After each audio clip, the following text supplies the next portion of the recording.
Controversial move today by the New York City Council. It's redefining the so-called City of Yes housing plan, trying to build more affordable housing in the country's biggest city, coughing up $5 billion for programs and for upgrades. But the program, pushed by Mayor Adams, has opposition, like cutting back on zoning restrictions to not require parking, a very big deal. Here's Chantee Lans.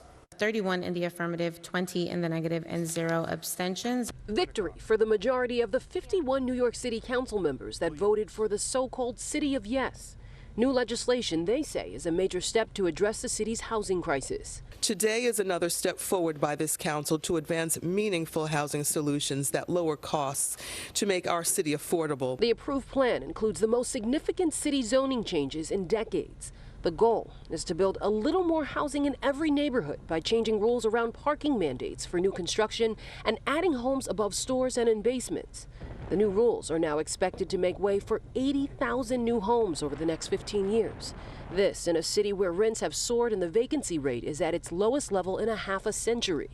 Mayor Eric Adams and Governor Hochul touting their success. We need to have the courage to power forward and get the changes that have been talked about for decades, but nobody was able to get over the finish line. But in outer boroughs like Staten Island and Queens, the news for many residents is anything but good. A city of no.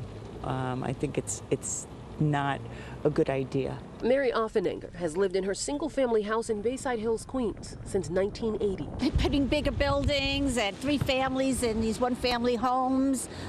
There's only a few that are legally 2-family. Everybody else is 1 family, and it's just going to change the whole neighborhood. Some pretty upset residents here in this neighborhood, many of them telling me that they'll just have to wait and see of the true impact of the City of Yes.